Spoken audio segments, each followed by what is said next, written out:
67세 박순옥이 노인복지관 강단에 서서 시니어 문학상 대상 수상 소감을 말하고 있습니다.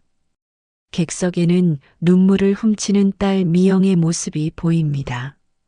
엄마는 항상 우리 엄마였는데 박순옥 작가이기도 하셨구나.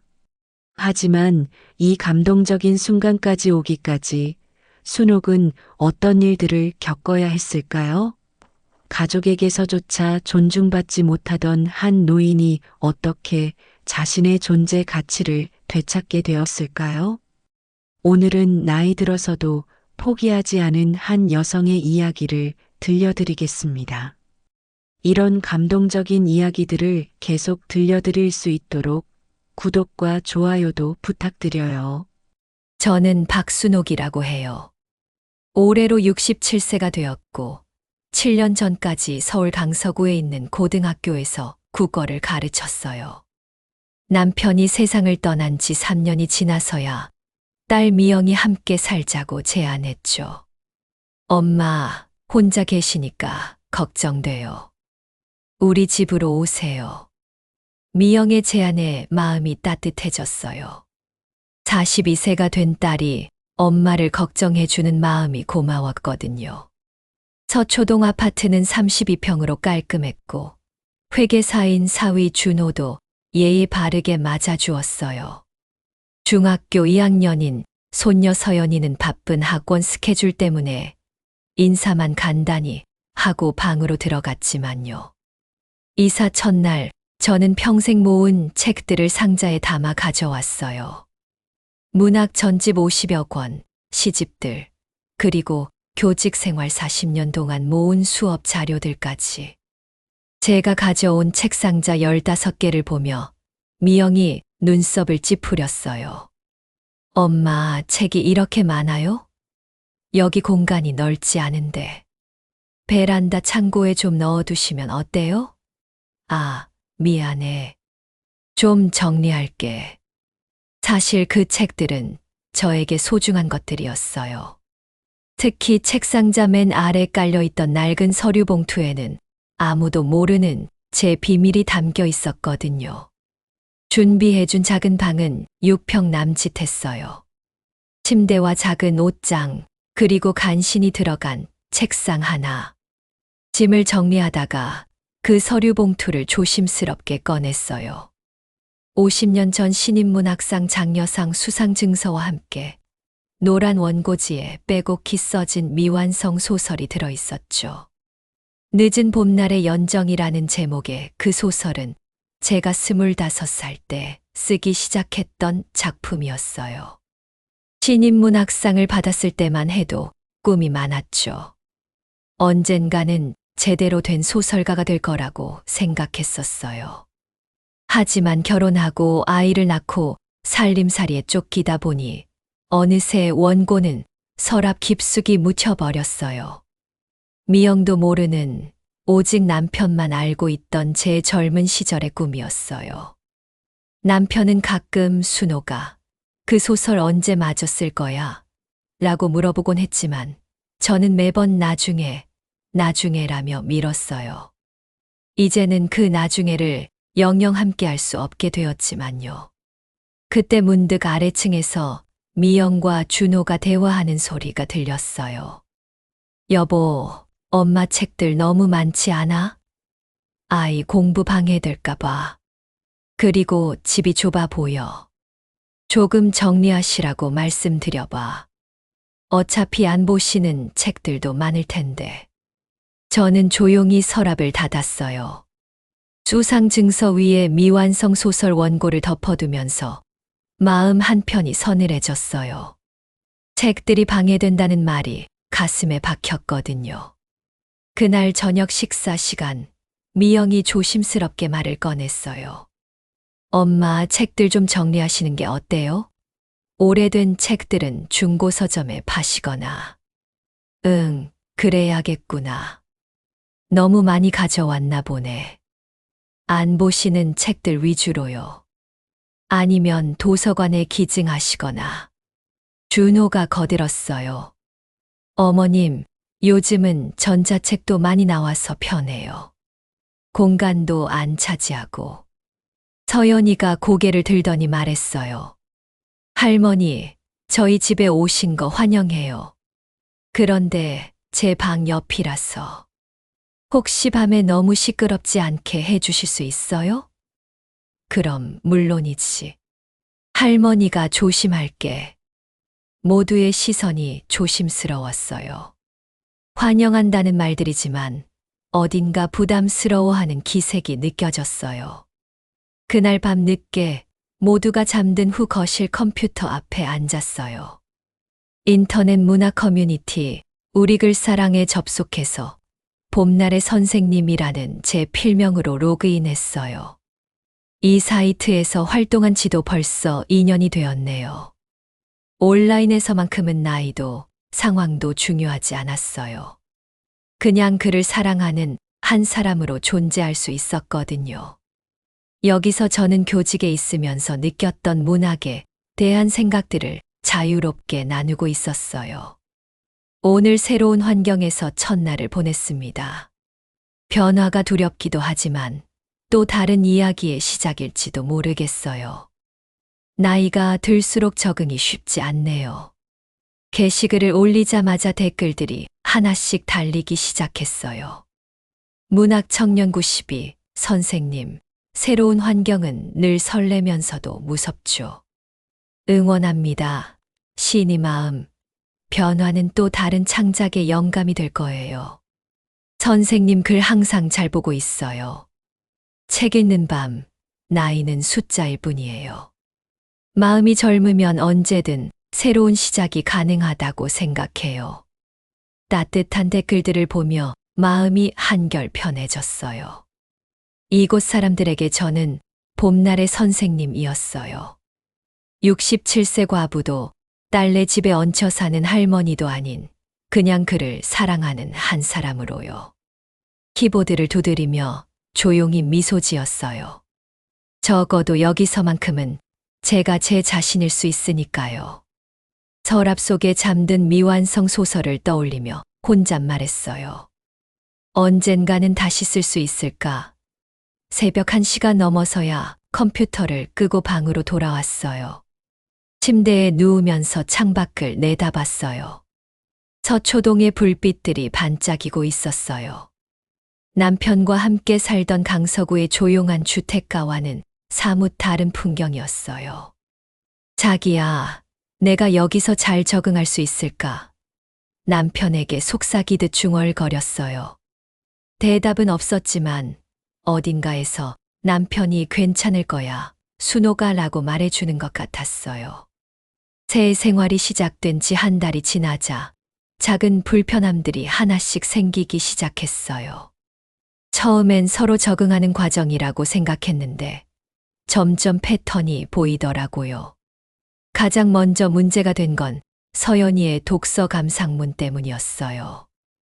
어느 날 오후 아이가 책상에서 끙끙대며 연필을 굴리고 있길래 슬며시 다가가 봤어요. 서연아, 뭐가 어려워? 할머니, 독서 감상문 쓰는 게 너무 힘들어요. 어떻게 써야 할지 모르겠어요. 제 전공이 국어잖아요.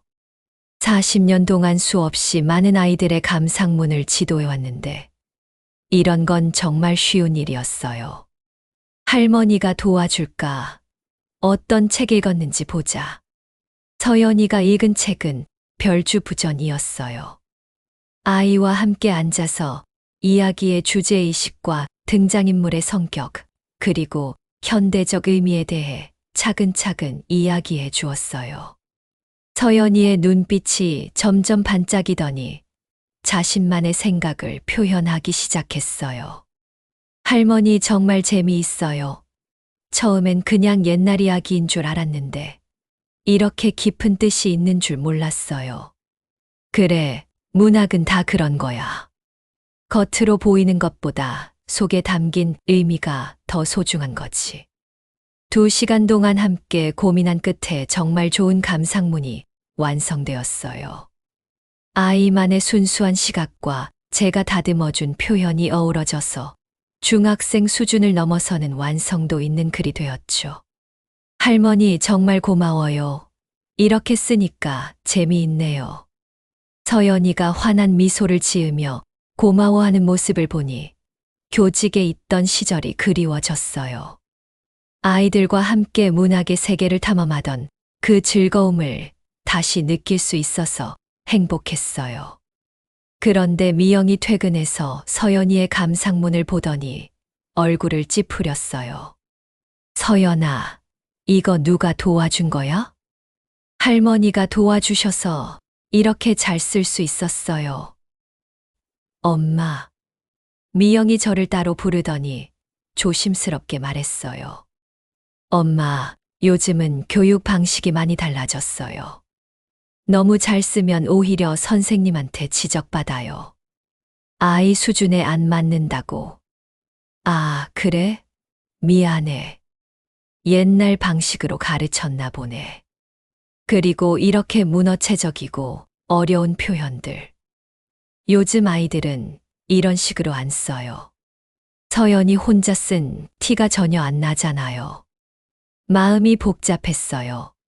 제가 40년 동안 쌓아온 교육 경험이 지금은 통하지 않는다는 말로 들렸거든요. 선생님들이 요즘은 아이들 창의성을 중시한다고 해요. 너무 완벽하게 도와주시면 아이 실력 파악이 안 된다고 하거든요. 알겠어. 앞으로 조심할게. 그날 밤, 저는 서연이의 감상문 원본을 다시 읽어봤어요. 아이의 순수한 감성과 제가 다듬어준 표현이 어우러져 정말 좋은 글이었는데, 요즘은 그런 게 문제가 되는 건가요? 며칠 후에는 또 다른 일이 있었어요. 낮에 혼자 있을 때 더워서 에어컨을 좀 틀어놨는데, 미영이 전기요금 고지서를 보더니 한숨을 쉬었어요. 엄마, 이번 달 전기료 정말 많이 나왔네요. 평소보다 15만 원이나 더. 아, 미안해. 더워서 에어컨을 조금 틀었는데. 저희도 관리비 부담되거든요. 준호 회사 사정도 요즘 안 좋아서. 미영의 표정이 어두웠어요. 제가 이 집에 부담이 되고 있다는 걸 직접적으로 말하지는 않았지만 분위기로 충분히 알 수 있었어요. 준호가 옆에서 거들었어요. 어머님, 낮에는 도서관이나 복지관 같은 곳에 나가시는 것도 좋을 것 같아요. 집에만 계시면 답답하실 텐데요. 거기는 에어컨도 잘 나오고. 그래, 그렇게 해야겠구나. 말은 맞지만 뭔가 서운했어요. 전기료를 아끼기 위해서 집에서 나가라는 말로 들렸거든요. 그 다음 주에는 화장실 사용 시간 때문에 또 작은 마찰이 있었어요. 아침에 서연이가 학교 가기 전에 화장실을 써야 하는데 제가 좀 오래 있었나 봐요. 할머니, 저 지각해요. 아, 미안해 서연아. 금방 나갈게. 미영이 나중에 조용히 말했어요. 엄마, 아침 시간에는 아이가 급하니까 양보해 주세요. 응, 알겠어. 하나하나는 작은 일들이었지만 누적되면서 점점 눈치가 보이기 시작했어요. 에어컨 온도 조절할 때도, TV 볼륨 높일 때도, 심지어 밤에 화장실 가는 것도 조심스러워졌어요. 그런 와중에 온라인 커뮤니티는 제게 유일한 숨구멍 같은 존재가 되었어요. 매일 밤 모두가 잠든 후 컴퓨터 앞에 앉아 하루 있었던 일들을 글로 정리하곤 했어요. 요즘 세대와 기성세대 사이의 간격을 많이 느껴요. 선의로 한 일이 오히려 부담이 되기도 하고, 나이 들어서 적응하기 참 어렵네요. 혹시 비슷한 경험 있으신 분 계신가요? 댓글들이 하나씩 달리기 시작했어요. 문학 청년 92, 선생님, 세대 차이는 당연한 거예요. 중요한 건 서로를 이해하려고 노력하는 마음이 아닐까요? 선생님께서 늘 들려주시는 이야기들에서 따뜻함을 느껴요. 시간이 향기, 저도 며느리랑 살면서 비슷한 경험 많이 했어요. 처음엔 서로 낯설어서 그런 것 같아요. 시간이 해결해 줄 거예요. 책 속의 길, 가족이 되는 건 하루아침에 되는 게 아니죠. 선생님의 따뜻한 마음이 분명 전해질 거예요. 그 댓글들을 보며 작은 위로를 받았어요. 온라인에서라도 제 이야기를 들어주고 이해해주는 사람이 있다는 게 얼마나 고마운지 몰라요. 어느 날 밤, 특별히 마음이 답답해서 오랫동안 글을 썼어요. 젊었을 때는 세상을 다 가질 수 있을 것 같았는데, 나이가 들수록 제자리를 찾기가 어려워지네요. 가족들에게 부담이 되지 않으려고 노력하는데, 그 노력 자체가 또 다른 부담이 되는 것 같아서 마음이 무거워요. 그날은 평소보다 많은 댓글이 달렸어요. 다들 비슷한 경험을 하고 있거나 했던 분들이었어요. 온라인 상에서나마 서로의 마음을 나누며 위로받을 수 있어서 다행이었어요. 새벽 2시가 넘어서야 컴퓨터를 끄고 방으로 돌아왔어요. 침대에 누우면서 생각했어요. 이 집에서 제 자리를 찾아가는 것도 시간이 필요하겠지만 그동안 너무 조심스럽게 살아야 하는 건 아닌지. 창밖으로 서초동의 야경이 반짝이고 있었어요. 화려한 도시의 불빛들 사이에서 저는 점점 작아지는 기분이었어요. 하지만 포기하고 싶지는 않았어요. 어떻게든 이 새로운 환경에서 제 자리를 찾고 싶었거든요. 서랍 속에 잠들어 있는 미완성 소설 원고를 떠올리며 혼잣말했어요. 나도 언젠가는 다시 나의 이야기를 쓸 수 있을 거야. 새 생활을 시작한 지 2달이 지나고 제 67번째 생일이 다가왔어요. 평소 같으면 남편과 함께 소박하게 미역국 한 그릇으로 지냈을 텐데, 이번에는 가족들과 함께 보내는 첫 생일이었죠. 생일 며칠 전부터 미영이 뭔가 바쁘게 전화를 하는 모습을 자주 봤어요. 혹시 제 생일 준비를 하는 건 아닐까 싶어 은근히 기대가 되었어요. 여보, 호텔 뷔페 예약 확인됐어. 케이크는 따로 주문해야 하나? 응, 다 됐어. 서연이가 정말 좋아할 거야. 서연이라고 했나요? 제 생일 얘기가 아니었네요. 알고 보니 일주일 뒤가 서연이의 15번째 생일이었어요.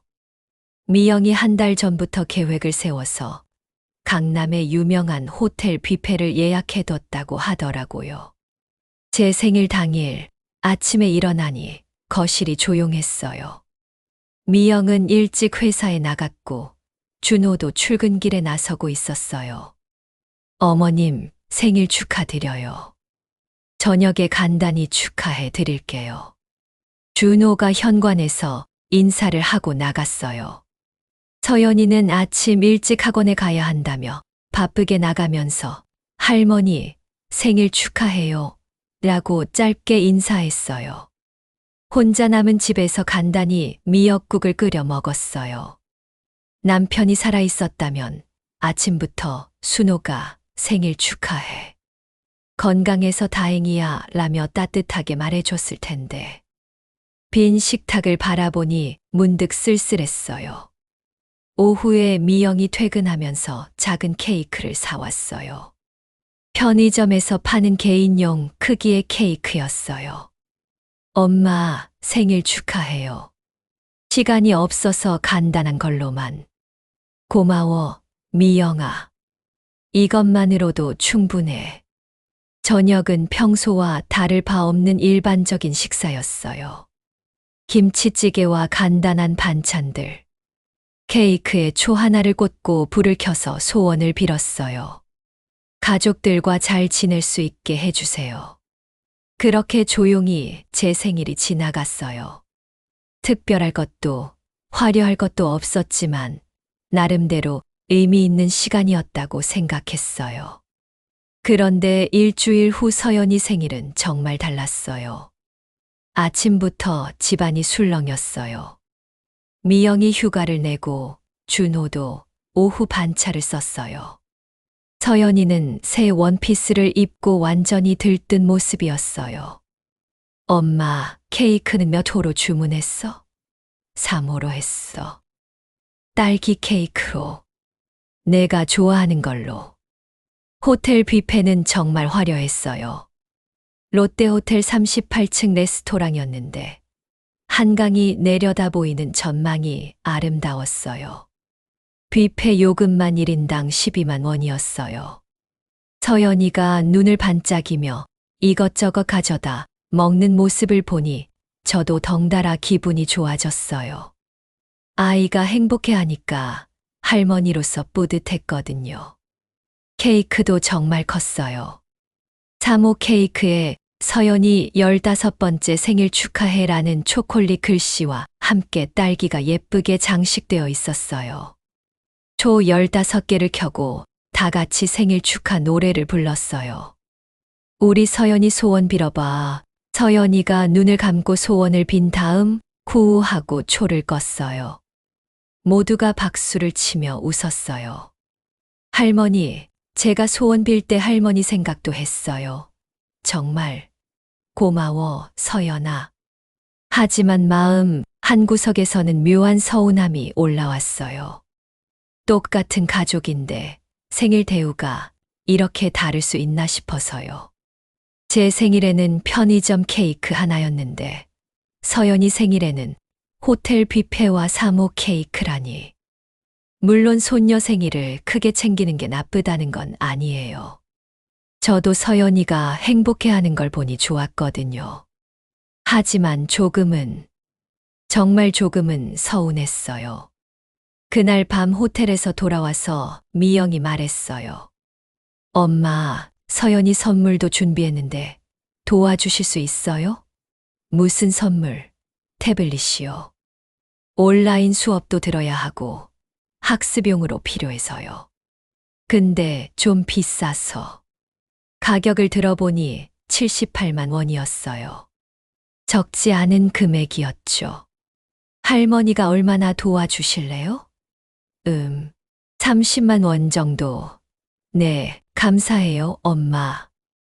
통장에서 30만 원을 뽑아서 미영에게 건네주면서 생각했어요. 내 생일에는 1,000원짜리 케이크 하나였는데 서연이 생일에는 내가 30만 원을 보태는구나. 서연이가 태블릿을 받고 정말 좋아했어요. 할머니 정말 고마워요. 이걸로 공부도 열심히 하고 할머니랑 영상통화도 할 수 있겠어요. 아이의 환한 미소를 보니 돈이 아깝지 않았어요. 하지만 뭔가 복잡한 마음이 들었던 건 사실이에요. 그날 밤 온라인 커뮤니티에 글을 올렸어요. 가족 내에서의 생일 대우가 다른 것에 대해 어떻게 생각하시나요? 나이 차이나 세대 차이 때문일까요? 아니면 당연한 건가요? 여러 댓글이 달렸어요. 어른이여요. 어른들은 소박한 게 미덕이라고 생각하는 문화가 있죠. 하지만 마음은 아프실 거예요. 삶의 지혜, 아이들은 특별한 날을 크게 기념해 주는 게 좋다고 생각해요. 어른들은 이해해 주시는 거죠. 공감이 시간, 저도 비슷한 경험이 있어요. 마음이 복잡하시겠지만 가족을 위한 배려라고 생각하시면 어떨까요? 댓글들을 읽으며 제 마음을 정리해 봤어요. 서운하긴 하지만 이해할 수 있는 일이기도 했어요. 아이들은 생일을 특별하게 기념해 주는 게 중요하니까요. 하지만 마음 깊은 곳에서는 여전히 작은 상처가 남아 있었어요. 저도 이 가족의 일원인데 왜 이렇게 다르게 느껴질까요? 침대에 누워서 천장을 바라보며 생각했어요.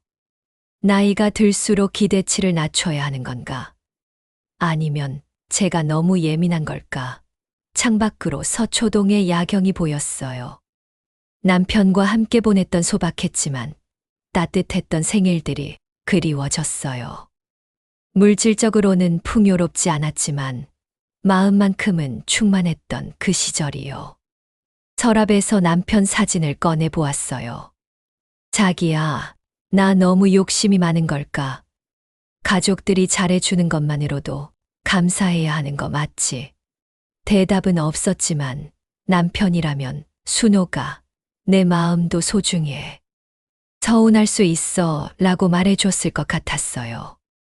생일 사건 이후로 한 달쯤 지났을 때 정말 견디기 힘든 일이 일어났어요. 어느 토요일 오후 미영이 갑자기 제 방으로 들어왔어요. 엄마, 책 정리 좀 해봐요. 공간이 너무 부족해서. 응, 벌써 많이 정리했는데. 아니에요. 베란다, 창고까지 다 찼잖아요. 안 보시는 책들은 정말 처분하셔야 할 것 같아요. 그날부터 책 정리가 시작되었어요. 미영이 큰 박스 여러 개를 가져와서는 체계적으로 분류하기 시작했어요. 이 문학 전집들은 언제 마지막으로 보셨어요? 최근에는 잘 안 봤지만 그래도 소중한 책들이야. 안 보시는 책들은 중고 서점에 파세요. 요즘 전자책도 많이 나와서 편해요. 하나씩 책을 손에 들고 분류하는 미영의 모습을 보니 마음이 아팠어요. 각각의 책에는 제 40년 교직 생활의 추억이 담겨 있었거든요. 이 시집들도 요즘 누가 이런 거 읽어요? 김소월, 윤동주. 교과서에 다 나오잖아요. 그 책들은 제자들과 함께 읽던 거야. 추억이 담긴. 추억은 마음속에 간직하시면 되죠. 물건이 꼭 있어야 하는 건 아니잖아요. 준호도 함께 나서서 책들을 박스에 담기 시작했어요. 어머님, 이런 교육 자료들도 이제 안 쓰시잖아요? 요즘은 다 인터넷으로 찾을 수 있어요.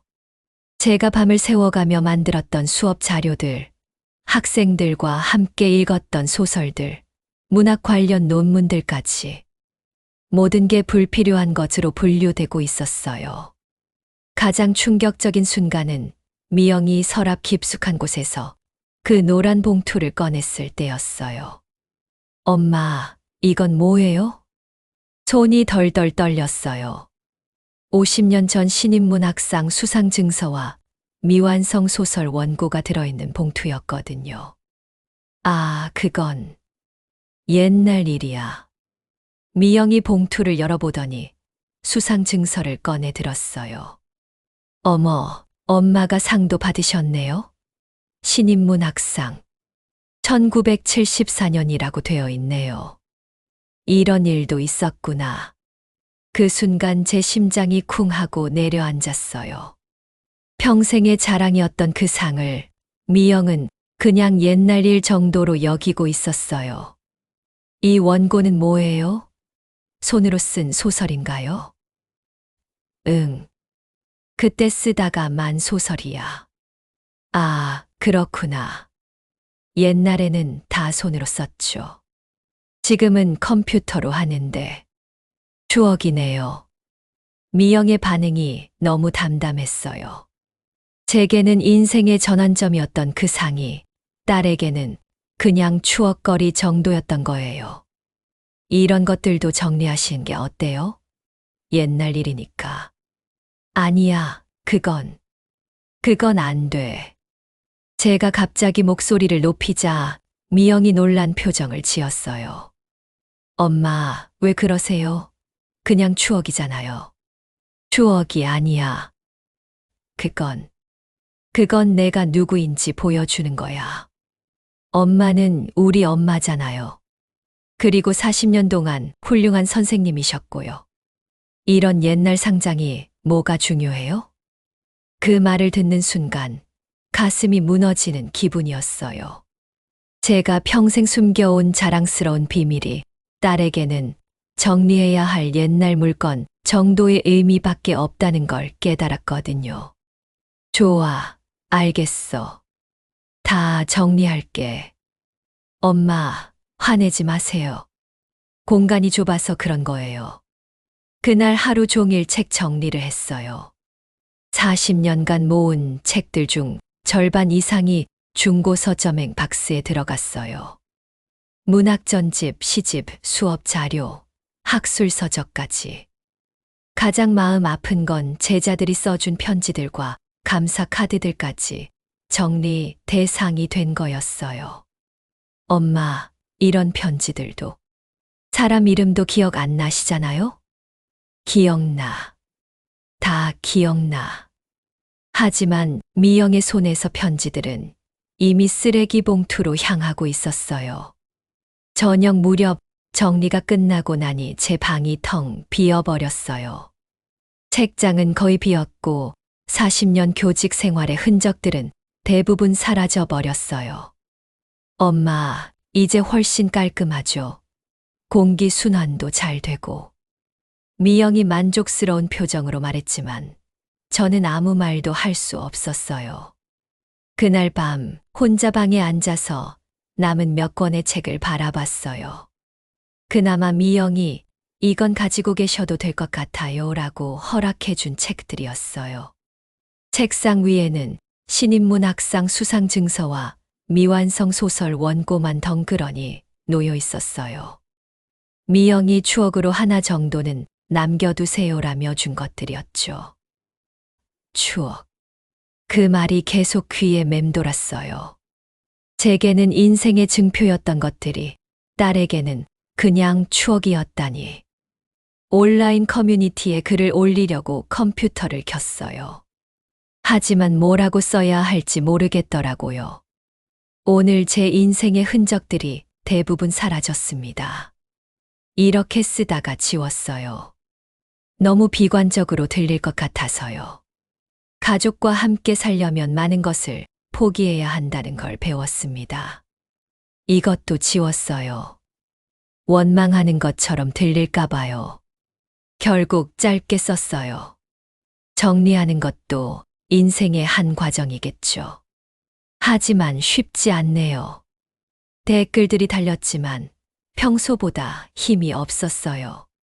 이해의 시간 선생님 힘드시겠어요. 하지만 추억은 마음속에 영원히 남아있을 거예요. 책사랑 물건은 사라져도 그 안에 담긴 의미는 영원합니다. 위로의 댓글들이었지만 마음의 공허함을 채우기에는 부족했어요. 침대에 누워서 천장을 바라보며 생각했어요. 내가 누구인지 증명해 줄 것들이 다 사라져 버렸구나. 이제 나는 그냥 미영이 엄마, 서연이 할머니로만 존재하는 건가. 그때 문득 미완성 소설 원고가 생각났어요. 50년 전에 시작했지만 완성하지 못했던 늦은 봄날의 연정. 혹시 지금이라도 그 소설을 완성할 수 있을까? 작은 희망 같은 생각이 들었어요. 모든 걸 잃었지만 아직 완성되지 않은 꿈 하나는 남아있으니까요. 책 정리 사건 이후로 일주일이 지났지만 저는 여전히 마음의 정리가 되지 않았어요. 텅 빈 책장을 볼 때마다 가슴이 허전했거든요. 그러던 어느 날 밤 온라인 커뮤니티를 둘러보다가 눈에 띄는 게시물을 발견했어요. 2024년 제15회 시니어 문학상 공모전 개최. 제목만 봐도 가슴이 두근거렸어요. 60세 이상이면 누구나 참여할 수 있고 소설 부문 대상은 상금 500만 원에 작품집 출간까지 해준다고 되어 있었어요.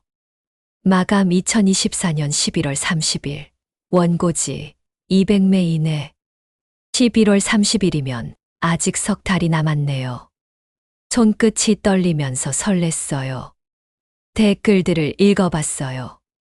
문학청년구 12, 저희 어머니도 참여해보라고 권해봐야겠어요. 늦깎이 작가, 나이가 들어서 도전하기 더 의미 있는 것 같아요. 시간이 향기, 경험이 많은 만큼 좋은 작품이 나올 것 같네요. 저도 댓글을 달았어요. 봄날의 선생님, 좋은 정보 감사합니다.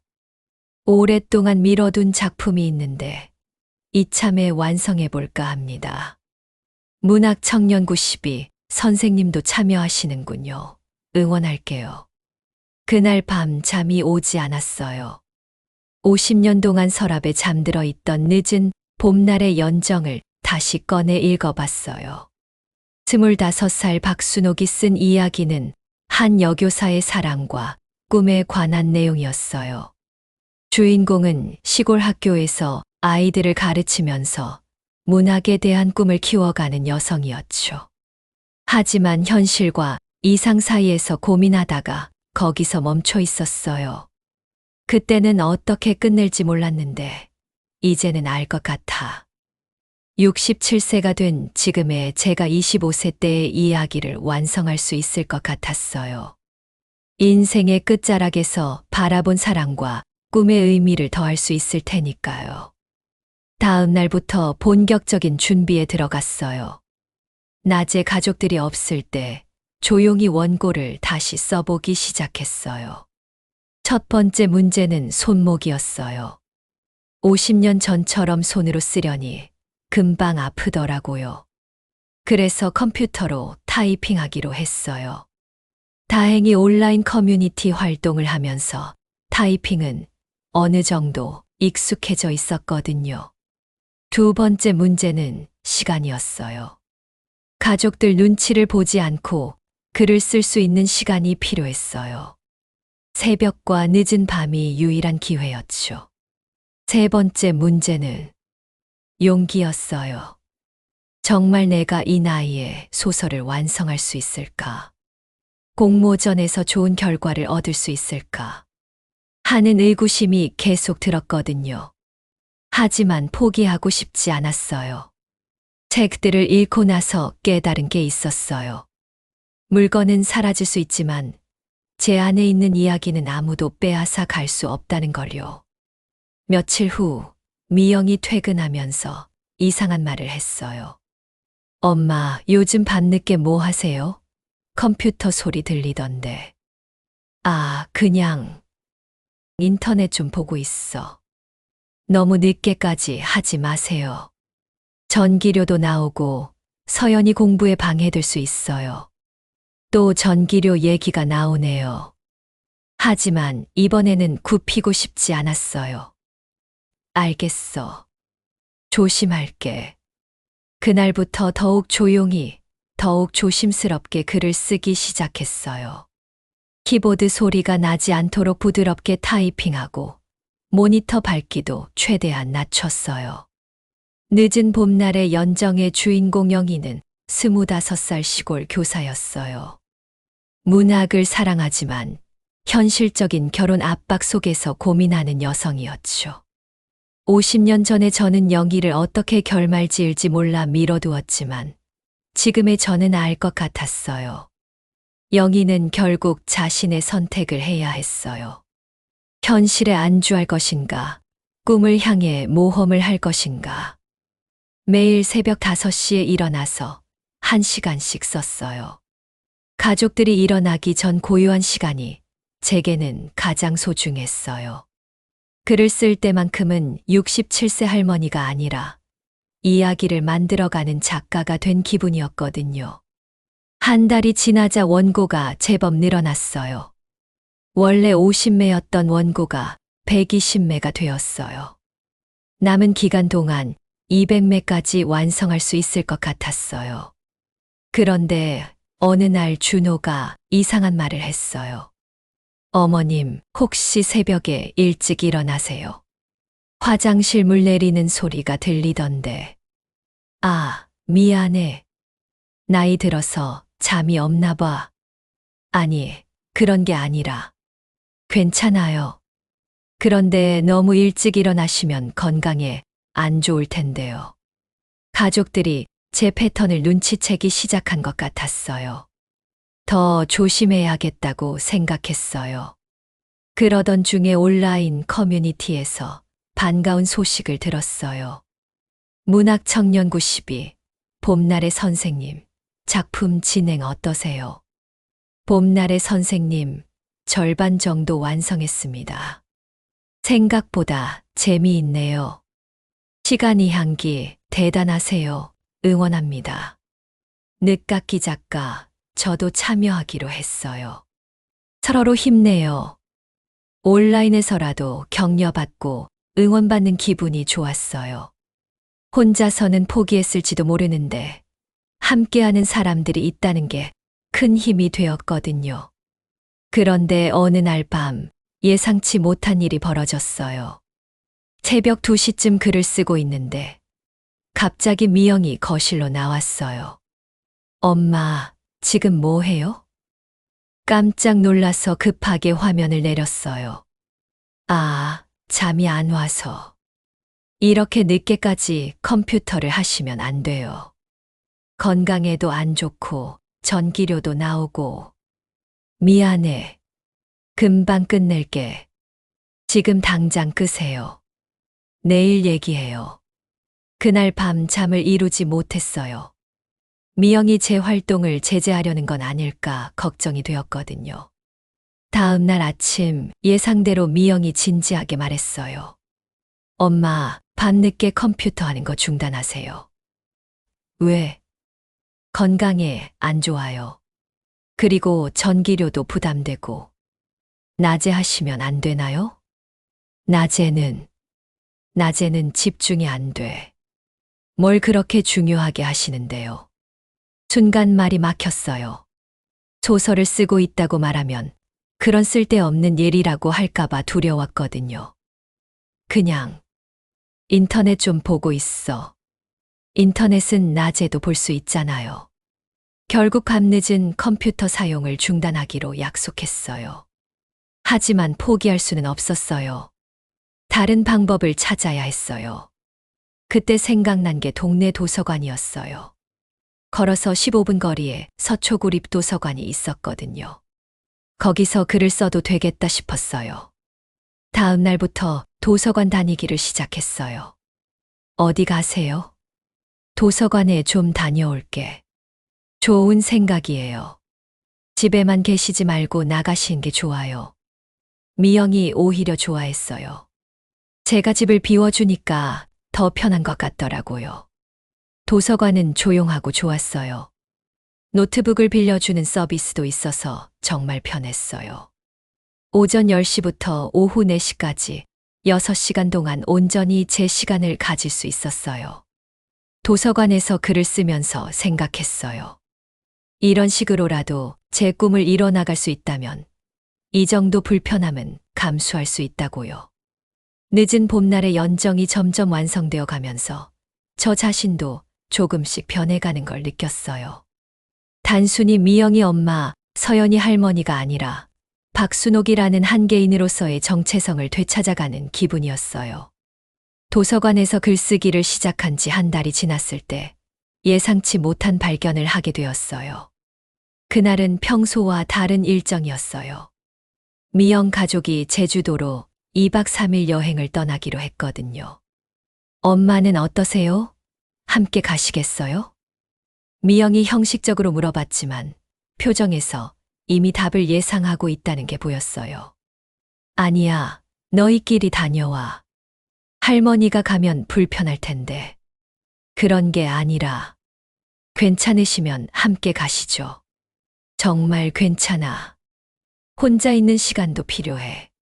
사실 혼자서 마음껏 글을 쓸 수 있는 기회가 생겨서 오히려 좋았어요. 금요일 아침 일찍 가족들이 출발했어요. 공항버스 시간에 맞춰 서둘러 나가면서 미영이 말했어요. 엄마, 혼자 계시는 동안 조심하세요. 뭔 일 있으면 전화 드릴게요. 응, 걱정 마. 잘 다녀와.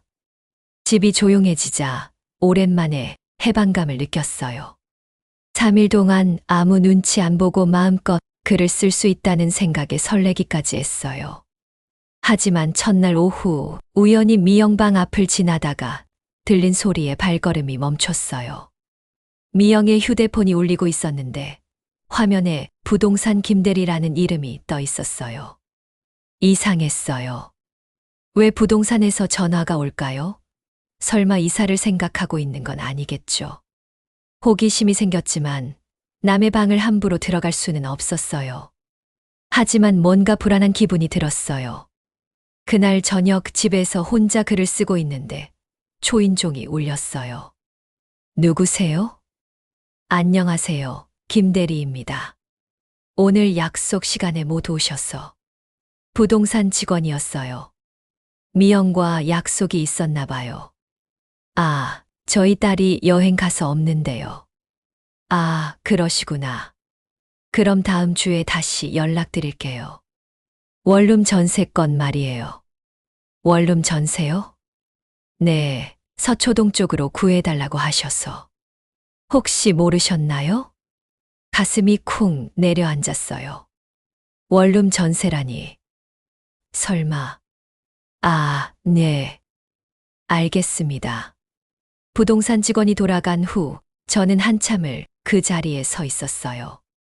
원룸 전세를 구한다는 건 저를 내보낼 계획이라는 뜻이겠죠. 그날 밤 잠이 오지 않았어요. 미영이 저를 부담스러워한다는 건 알고 있었지만 이렇게 구체적으로 계획을 세우고 있을 줄은 몰랐어요. 다음 날 토요일 마음을 다잡고 미영 방을 정리해 주기로 했어요. 여행 가면서 급하게 나가서 정리가 안 되어 있었거든요. 서랍을 정리하다가 발견한 건 부동산 계약서 초안이었어요. 원룸 전세 계약서, 임차인 박순호. 제 이름으로 된 전세 계약서였어요. 보증금 1억 원, 월세 없음. 입주 예정일은 다음 달 15일로 되어 있었어요. 손이 떨렸어요. 이미 다 계획이 세워져 있었던 거예요. 저한테는 한마디 상의도 없이요. 더 충격적인 건 그 옆에 있던 메모였어요. 미영의 필체로 쓰인 글이었어요. 엄마, 이사 관련 전세금, 엄마 적금 해지 8천만 원에 우리가 2천만 원 보태기. 생활비, 연금으로 충당 가능. 이사 시기, 서연이 중간고사 끝난 후 11월 중순. 이유, 공간 협소, 생활 패턴 차이, 서연이 수험생 배려. 모든 게 정해져 있었어요. 제 적금을 해지해서 전세 보증금을 만들고 저 혼자 원룸에서 살게 하려는 계획이었어요. 그 순간 억울함보다는 배신감이 더 컸어요. 왜 저한테는 말 한마디 없이 이런 계획을 세웠을까요? 하지만 한편으로는 이해가 되기도 했어요.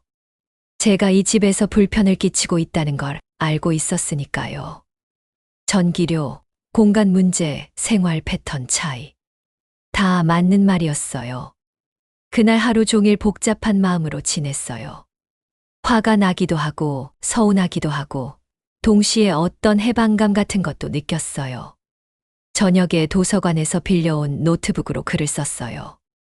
늦은 봄날의 연정의 마지막 장면을 쓰고 있었어요. 주인공 영희가 마지막 선택을 하는 장면이었어요. 안정적인 결혼과 불확실한 꿈 사이에서 영희는 결국 자신만의 길을 선택하기로 했어요. 영희는 마침내 깨달았다. 다른 사람이 만들어 놓은 길을 걷는 것보다 자신만의 길을 만들어가는 것이 진짜 인생이라는 것을. 이 문장을 쓰면서 눈물이 났어요. 제 이야기 같았거든요. 그 순간 결심했어요. 미영이 여행에서 돌아오기 전에 제가 먼저 말을 꺼내자고요. 이런 식으로 서로 눈치 보며 사는 것보다 솔직하게 대화하는 게 나을 것 같았어요. 일요일 밤늦게 소설을 완성했어요. 원고지 200매 분량의 늦은 봄날의 연정이 50년 만에 드디어 끝이 난 거예요. 마지막 문장을 쓰고 나서 한참을 그 문장을 바라봤어요. 봄은 언제나 온다. 비록 늦더라도 반드시 온다. 이 문장이 저에게도 해당되길 바라면서 원고를 공모전 사이트에 업로드했어요. 제출 버튼을 누르는 순간 가슴이 두근거렸어요. 67세에 도전하는 첫 공모전이었거든요. 그리고 마음속으로 다짐했어요. 내일 미영이 돌아오면 솔직하게 이야기해보자고요. 원룸 계약건도, 제 앞으로의 계획도, 그리고 제가 소설을 완성했다는 것도요. 더 이상 눈치 보며 살고 싶지 않았어요. 제가 누구인지, 무엇을 원하는지 당당하게 말하고 싶었어요. 창밖으로 서초동의 야경이 반짝이고 있었어요. 내일은 새로운 시작이 될 것 같았어요. 월요일 오후 미영 가족이 제주도에서 돌아왔어요. 서연이는 여행 선물을 자랑하며 신났고 미영과 준호는 피곤한 표정이었어요. 저녁 식사를 하면서 제가 먼저 말을 꺼냈어요.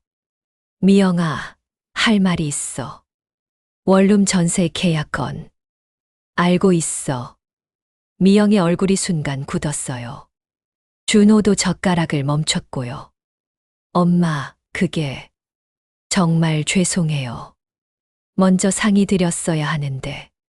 괜찮아. 이해해. 그런데 사실 나도 독립하고 싶었어.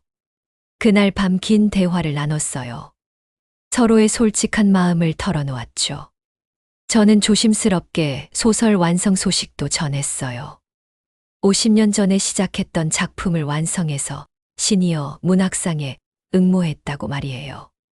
미영과 준호가 깜짝 놀란 표정을 지었지만 서연이는 눈을 반짝이며 할머니가 작가라는 사실에 신기해했어요.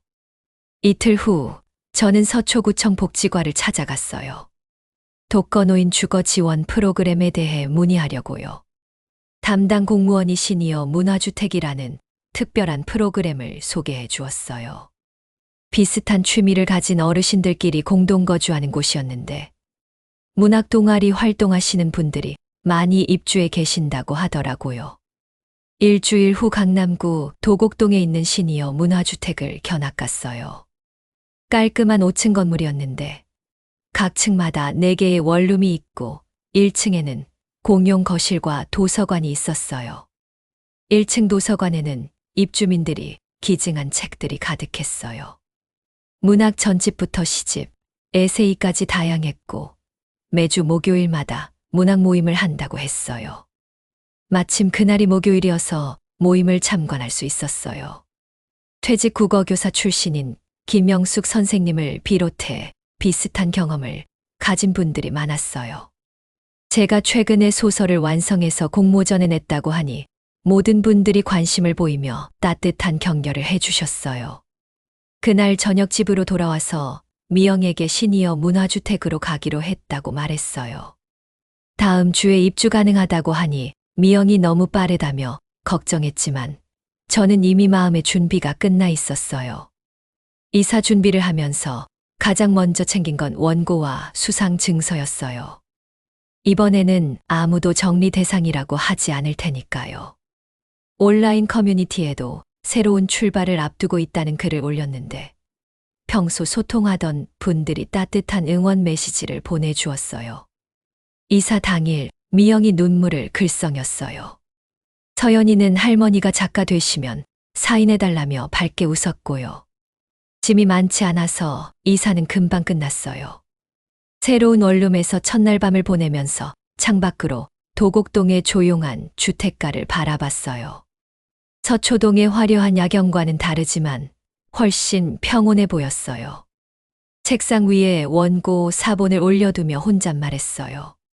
준호가 이제 진짜 내 인생을 살아봐. 시니어 문화주택에서의 생활은 예상보다 훨씬 좋았어요. 매일 아침 7시에 일어나서 1층 도서관에서 책을 읽거나 글을 쓸 수 있었어요. 아무도 전기료를 걱정하라고 하지 않았고 밤늦게 컴퓨터를 해도 눈치 볼 필요가 없었어요. 가장 좋았던 건 목요일 문학 모임이었어요. 비슷한 경험을 한 분들과 함께 책을 읽고 이야기를 나누는 시간이 정말 소중했어요. 김영숙 선생님을 비롯해 모든 분들이 공모전 결과를 기다리며 응원해 주셨어요. 이사 온 지 한 달이 지났을 때 미영이 서연이와 함께 놀러 왔어요. 제가 밝아 보인다며 오랜만에 본 모습이라고 하더라고요. 정말 그랬어요. 스스로도 느껴질 만큼 마음이 가벼워졌거든요. 미영이 그날 저녁 조심스럽게 사과의 말을 전했어요. 그동안 엄마를 한 사람의 개인으로 보지 못했던 것에 대해 진심으로 미안해했어요. 저는 이제라도 알았으니 됐다고 답했어요. 11월 말 문학 모임에서 특별한 제안을 받았어요. 각자 쓴 작품들을 모아서 작은 문집을 자체 출간하자는 거였어요. 제 늦은 봄날의 연정도 포함되기로 했어요. 그렇게 시니어 문학 동아리의 첫 번째 문집 준비가 시작되었어요. 12월 15일, 드디어 공모전 결과 발표일이었어요. 오전 10시에 발표된다고 해서 9시부터 컴퓨터 앞에 앉아 있었어요. 10시 정각 홈페이지를 새로 고침했어요. 2024년 제15회 시니어 문학상 수상작 발표. 제 이름이 있었어요. 대상 수상작 목록에 늦은 봄날의 연정 박순옥이라고 적혀 있었어요. 믿을 수 없어서 몇 번을 다시 확인해 봤는데 정말 제 이름이었어요. 급하게 미영에게 전화해서 대상 받았다는 소식을 전했어요. 미영의 목소리에서 진심으로 기뻐하는 게 느껴졌어요. 1층 도서관으로 뛰어 내려가서 모든 분들께 소식을 알렸는데 모든 분들이 진심으로 축하해 주셨어요. 시상식은 2주 후 서울 중구에 있는 문학의 집에서 열렸어요. 가족들이 모두 왔어요. 미영, 준호, 서연이까지. 서연이는 할머니가 진짜 작가가 되었다며 신기해했어요. 강단에 올라가 상을 받는 순간 객석에 앉은 가족들의 모습이 보였어요. 미영이 눈물을 훔치고 있었어요. 그 모습을 보는 순간 가슴이 뭉클해졌어요. 수상 소감을 말하면서 저는 이렇게 얘기했어요. 50년 전에 시작한 꿈을 67세에 완성할 수 있어서 감사하다고. 나이는 꿈을 포기하는 이유가 될 수 없다고. 늦었다고 생각할 때가 가장 빠른 때라고 말이에요. 시상식이 끝나고 가족들과 함께 식사를 했어요. 미영이 조용히 말했어요. 엄마는 항상 우리 엄마였는데 박순옥 작가이기도 하셨구나. 그 말을 듣는 순간 눈물이 났어요. 드디어 딸이 저를 한개인으로 인정해 주는구나 싶어서요. 상금 500만 원으로 가장 먼저 한 일은 문학 동아리에 도서 구입비를 기부하는 거였어요. 그리고 남은 돈으로는 작은 여행을 계획했어요. 혼자만의 시간을 갖기 위해서요. 작품집 출간 소식도 들려왔어요. 늦은 봄날의 연정이 단행본으로 출간된다는 거였어요. 50년 만에 이뤄진 꿈이었어요. 출간 기념회 날, 시니어 문화주택 입주민들과 가족들이 모두 참석했어요. 온라인 커뮤니티에서 알고 지낸 분들도 몇 분 오셨어요. 그동안 봄날의 선생님으로만 알고 있던 분들이 실제 모습을 보러 온 거였어요. 선생님, 정말 축하드려요. 문학청년 90이라는 닉네임을 쓰던 분이 실제로는 50대 남성이었어요. 그분이 진심으로 축하해 주시는 모습을 보니 감동스러웠어요. 서연이가 제게 다가와서 말했어요. 할머니, 정말 자랑스러워요. 저도 할머니처럼 꿈을 포기하지 않는 사람이 될게요. 그 말을 듣는 순간 모든 고생이 보상받는 기분이었어요. 집으로 돌아가는 길에 미영이 제 팔짱을 끼며 말했어요. 엄마, 앞으로는 정말 많이 응원해 드릴게요. 엄마의 꿈을 존중하지 못해서 죄송했어요. 고마워, 미영아. 이제부터가 진짜 시작이야. 그날 밤 시니어 문화주택 제방에서 창밖을 바라봤어요. 도곡동의 조용한 밤거리에 가로등이 따뜻하게 빛나고 있었어요. 책상 위에는 방금 받은 문학상 트로피가 놓여 있었고, 옆에는 곧 출간될 제 소설 교정지가 있었어요. 67세에 이뤄낸 꿈이었지만, 이제 시작이라는 생각이 들었어요. 아직 쓰고 싶은 이야기들이 많았거든요. 다음 작품 구상도 이미 머릿속에서 시작되고 있었어요. 온라인 커뮤니티에 마지막 글을 올렸어요. 꿈은 나이와 상관없이 이뤄질 수 있다는 걸 배웠습니다. 늦었다고 생각하는 순간이 가장 빠른 순간일지도 모르겠어요.